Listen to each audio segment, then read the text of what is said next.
At a time when the United States is in turmoil, Georgia Governor Brian Kemp is suddenly in the spotlight. Some media reports that he is a pro-Chinese person.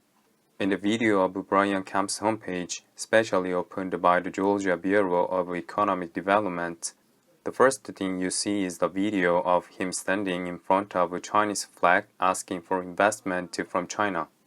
This was specifically criticized because as the governor of the United States, it is not normal to put the Chinese flag in the center and publicly ask Chinese companies to invest.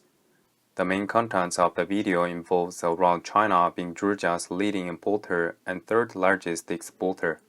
Georgia should also serve as the bridge for the Chinese companies to enter the U.S. market.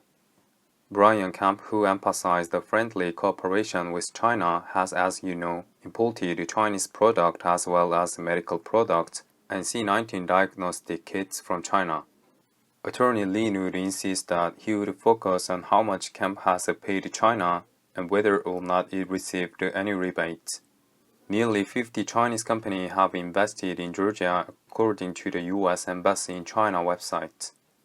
Home Depot, UPS, Coca-Cola, and Delta Airlines headquartered in Georgia are also making significant investment in China. In addition to economic and trade relations, Hunan province maintains a sisterhood with Georgia. This is the Chinese consulate in Houston, Texas, which was closed by the Trump administration on July 22, 2020. It became known, among other things, because employees in an extreme rush began to burn classified information before being forced to close after they were labeled as a spy cave. On July 12, 2019, Brian Kemp met Li Qingmin, a Houston consul general of the People's Republic of China at the consulate in Houston, 1,300 kilometers from Georgia. And 2 weeks later, there was a report that Georgia was introducing a counting machine. According to an article published July 30, 2019, Governor Brian Kemp signed a $107 million contract with and introduced 30,000 touchscreen voting devices. The reason for buying at this exact time was also given in the same article, because was the company had offered the lowest price in the bid. The U.S. Media Axios reports that Christine Fang, a Chinese spy, has an extensive relationship with politicians in the California federal government. It was therefore a long-term plan that was drawn up from 2011 to 2015. According to U.S. intelligence officials, Christine Fang participated in local fundraisers, and she seduced more than 2 politicians with her beauty. She disguised herself as a student, but was already a member of the Chinese Ministry of National Security. It reportedly initially focused on Democrat Eric Swalwell, who is 10 years older than her. And the two officially became a couple, then promoted his campaign to raise funds, also help him propose the pro-Chinese policies. To date, it is not known exactly what information she got. However, it was known that she meticulously knew the tastes, habits, daily schedules, and all trivial information of the local politicians. Her espionage activity was exposed by the FBI in 2015, and the FBI informed Congressman Eric Swalwell that his girlfriend, Ms. Fang, is a Chinese intelligence worker. Christine Fang managed to flee to China in 2015 and thus escaped arrest. But in this situation, there is some strange data from the Democratic Party.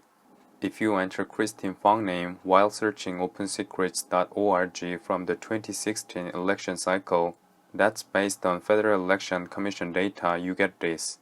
In 2015, she reportedly fled to China, but in 2016, she was also given monthly salary and travel expenses. This could be a different person, especially considering the data as she reported left US in 2015. However, there is no clear explanation for this picture yet. China's foresight and the plan goes therefore back 10 to 15 years. Like this, China has a really long plan. This can be attributed to the fact that today's city council members and the local councillors will become federal Congress members and the senator in the future. Christine Fang also served as the president of the University of California's East Bay Branch Student Union. and she was under the command of the Chinese Consulate General in San Francisco. Axios reports that there are countless Chinese agents like Christine Fang in the US, and that she was just unlucky when her identity was revealed. So is there only in the US high-level officials who are struggling with the China relation? Therefore, a lot of attention was paid to what happened in Norway. John Nicolaisen, vice president of Norway's central bank and administrator of the world's largest sovereign wealth fund, has submitted his resignation after failing the routine background check. John Nicolaisen's wife is Chinese and currently lives in China. The Norwegian Civil Protection Force carried out the background check on high-level officials on a regular basis. No evidence was found that John Nicolaisen's wife had any influence or access to Norwegian security. However, he left his place without any excuse because he was fully aware that he was being watched closely by the Norwegian people and that the nation had deliberately increased its vigilance toward China. Did Brian Kemp and Eric Swallow just have a bad luck or a coincidence? What is your opinion on that? Thanks for watching, and your likes also comment. Be safe.